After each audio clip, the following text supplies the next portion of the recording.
ఇది కలుపు ముక్కలు ముక్కలు చేసుకుంటాం. తర్వాత ఎండుది, ఆ తర్వాత పెండ, పచ్చి పెండ, ఈ మూడింటిని ఒక మిక్సింగ్ చేస్తూ చేస్తాం. అంటే ఎండుగడ్డి ఏమో 9 గంపలు వేస్తాము, పచ్చిగడ్డి 6 గంపలు వేస్తాం, 3 గంపలు పెండ వేస్తాం.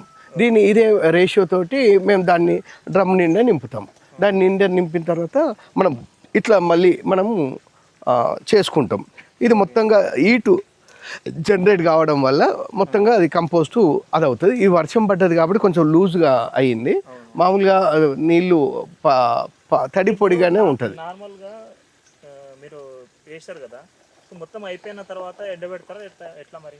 డైరెక్ట్ వేస్తారా వర్మి కంపోస్ట్ కాదు ఇది, ఏమి ఉండదు ఇందులో, లీఫీసే. దీన్ని మళ్ళీ మేము కంపోస్ట్గా మారిన తర్వాత మేము తీసుకొని ఒక గంప తీసుకొని దీంట్లో చూసుకొని ఈ 200 లీటర్ల నీళ్ళల్లో వేస్తాము. వేసి దాని లిక్విడ్ అంతా కూడా దాంట్లో వచ్చిన తర్వాత కలిపి దాన్ని మనం వెంచూరియా ద్వారా మనం పొలానికి అప్లై చేస్తాం. ఇది అజోలా ఏంటంటే ఉత్తగా ఈ డ్రమ్ములో ఆ స్పేస్ వేస్ట్ కాకుండా ఉండడం కోసం దాంట్లో అజోలా కూడా పెంచుకుంటున్నాం. అట్లా ఏం లేదు, మనకు అవసరాన్ని బట్టి మనము దీన్ని తీసి దాంట్లో వేయడము, దాన్ని కలుపుకోవడము, దాన్ని లిక్విడ్ అంతా దాంట్లో దిగిందనగానే వేసుకోవడం, చూసుకోవడం.